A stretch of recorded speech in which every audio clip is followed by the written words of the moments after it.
What's up, guys? Welcome to another episode on Proven Power Cycles. For those of you who don't know me, my name is Eric.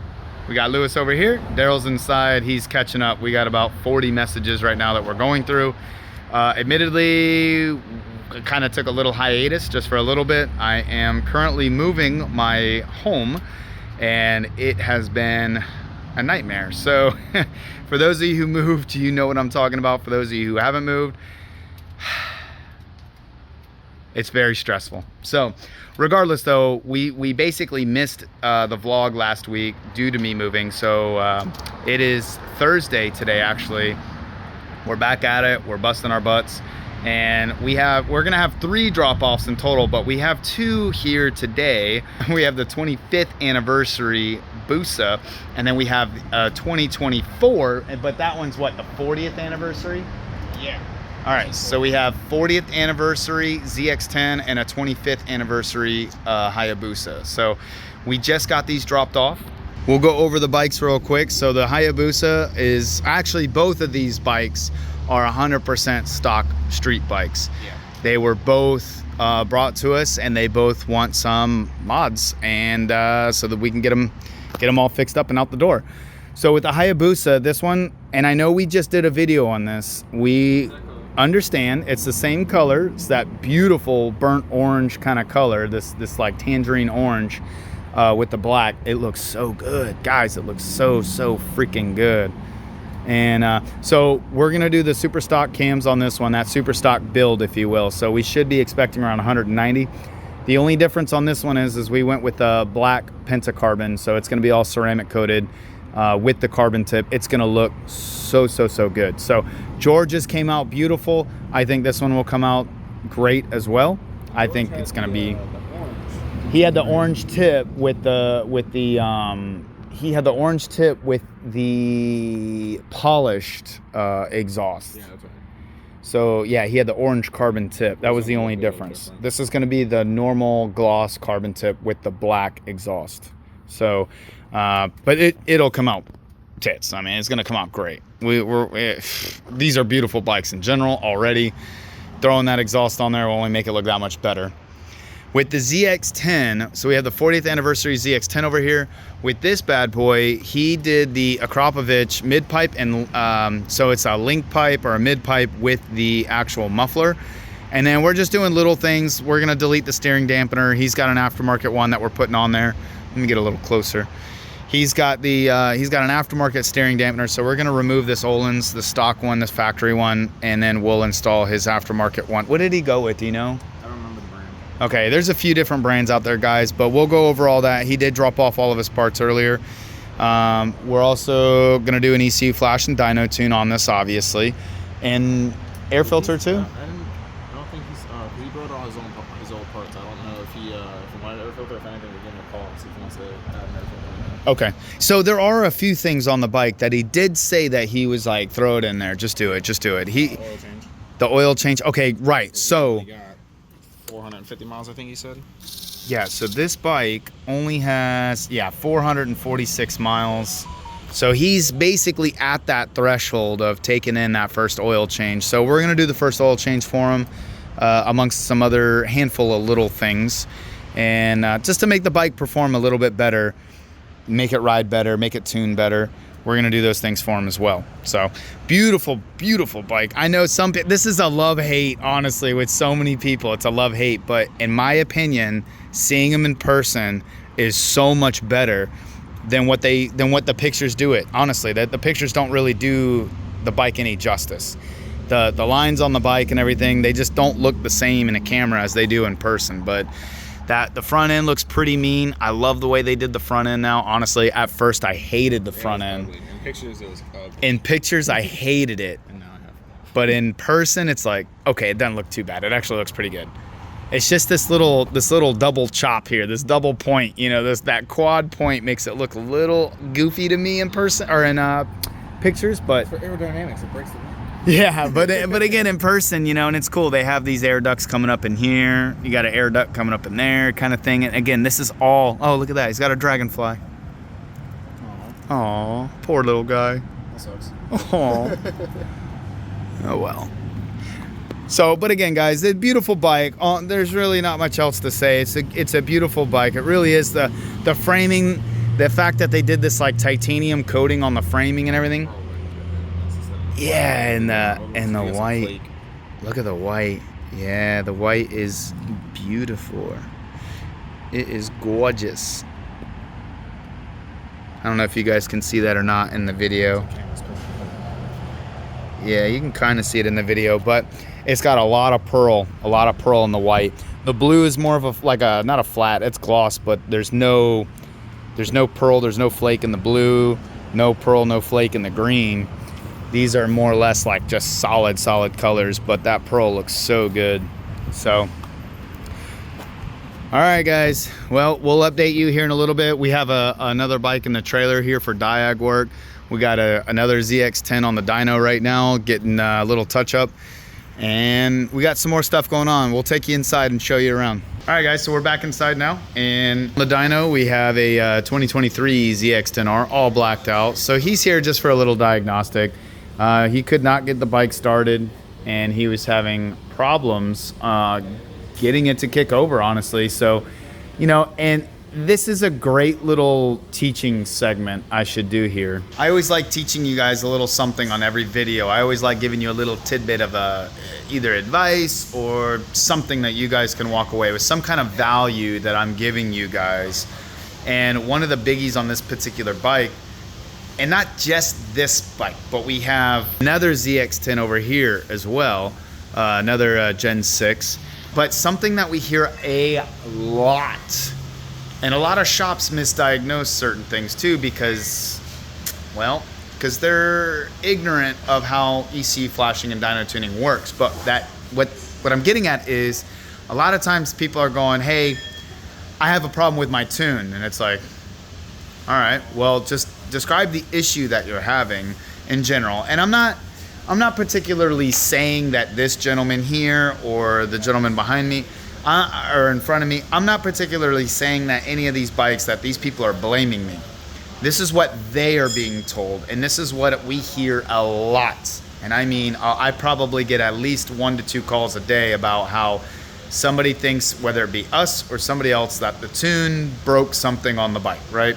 Hey, this isn't working anymore. It's got to be the tune. Majority of the time, it has nothing to do with the tune. There's an actual either electrical issue or you have a mechanical issue, and because people don't know how to properly diagnose a bike, they automatically point the finger and say, it's got to be the tune, rather than actually digging deep and trying to figure the issue out. So that's what separates us amongst a lot of other shops.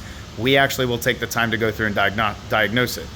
The particular issue with the bike behind me, this ZX-10, he had a blown fuse, not a tune. I don't know what you're using, but it blew my fuse. I don't know what kind of tune y'all doing over there. It's powerful. But that junk blew my fuse. You gotta upgrade yours. Yeah. They ain't strong enough. You need them platinum fuses. Good fuses. That titanium fuse. Again, most of the time it's you either have an electrical issue or you're having some kind of mechanical issue, and people misdiagnose it. So we got the fuse, we replaced the fuse. Ta-da! So we got the bike running again, and there's another little tidbit that he was like, hey, by the way, when I'm cruising, I'm having this little issue. So while it's here, I told him, you know what, I'll throw it on the dyno for you. I'll look at it for you. Don't worry about it. We'll touch up anything that we need to touch up. I am human. I still make little mistakes such as that. So it's a little spot in the map that we just probably need to touch, and then we'll keep it moving. So I'm gonna throw it on the dyno. We're gonna take a look at it now and see what's exactly going on. It could be something else again, and not the tune. But again, I always like to be very, very sure. I like to check these things out and make sure that they are good to go. So again, guys, just the little differences that we put in that a lot of other shops will not do. And another thing, so this is another thing I wanted to touch base on. Lewis right now has got this MT-09 tracer all torn apart. This is the one that he is taking to the track. The customer is, rather. Basically what Lewis has going on here is we're doing a Recluse clutch kit, and little did we know. Now again, guys, like, we don't know every single product line. We honestly, we try to, but we don't know them all.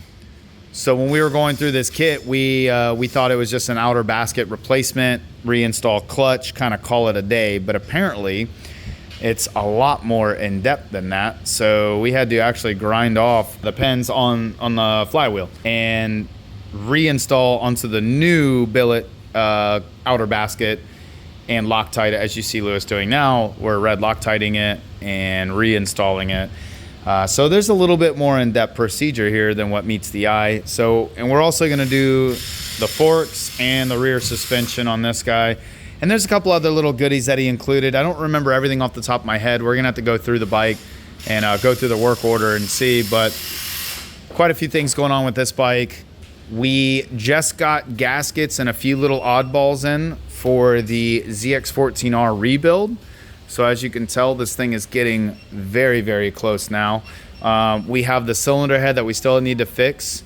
The gentleman that we were using, the shop that we were using, they actually told us one of their machines broke and they could no longer take it on. So they said they're not really sure on the repair and how long it's gonna take them to get back up and running. So we sourced another shop, very well-known shop. So we're gonna send off the cylinder head over there today and get that one moving. So hopefully this rebuild, slight modified motor. Hopefully this thing, we can get this thing back here soon and get it moving, get it into the bike, which there's the bike here. These are all the gaskets. But we're gonna get this thing back up into the frame, get it started up, get it on the dyno here very, very soon. So we're excited to get this one knocked out. It's gonna be done here very soon. We got a Suzuki GSX-R750 here. This is a 2024. This thing is beautiful. They kind of got this flat satin Nardo gray kind of look going on to it. Nice paint, absolutely beautiful paint scheme. It's got a full M4 Tech 1 exhaust. They have the carbon tip there. I don't know if you guys can see it. Let's see what she does.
Got the MT-09 rear shock going on, and Lewis is in the middle of opening the saran wrap. That's always fun.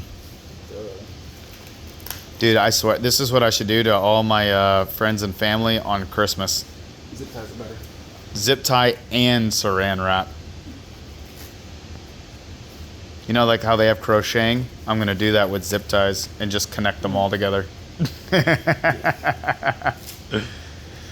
So while Lewis is working on that, they actually knocked out and got the rear shock off of the MT-09 fairly quickly here on the rear, or on the center stand, I should say. It definitely has made life a little easier.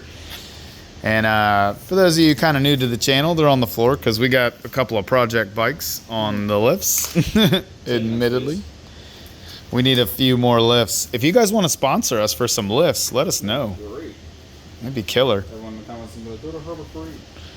You cheap ass. I'll never skip another leg day because you gotta come up with your leg. Brackets. Oh yeah, they did. They did kind of tear it up a little bit in here. Just so we're not accused of that. Yeah. Well, you saw. We got it on video. Straight out the packaging. We didn't break it. We got it on video. Not that it's broken. It's just the sticker. It's blemished. The decal is a little Creased up from the clamp action. And over here, we got a 2024 GSX-R750 on the dyno that we're actually going to tune today. He's got a full M4 exhaust, the Tech 1.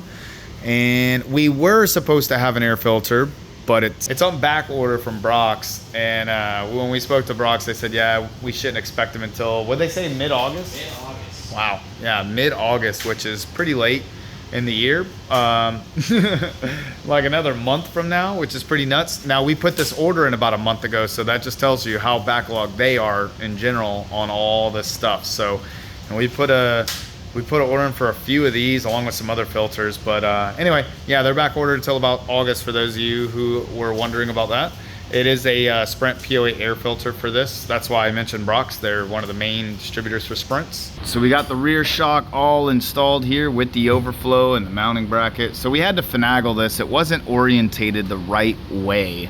It was actually upside down and in a different way, but we noticed it was kind of binding and pinching and whatnot. So we changed the orientation of it, and actually, so we made a little bit of an adjustment. As you saw the last video kind of cut out, we bent this mounting bracket here. We bent that mounting bracket, and I think what we might do for the guy, depending on the timeline and everything, we might go ahead and throw that and get it all powder coated for him, all gloss black, so it actually matches instead of it being that raw finish.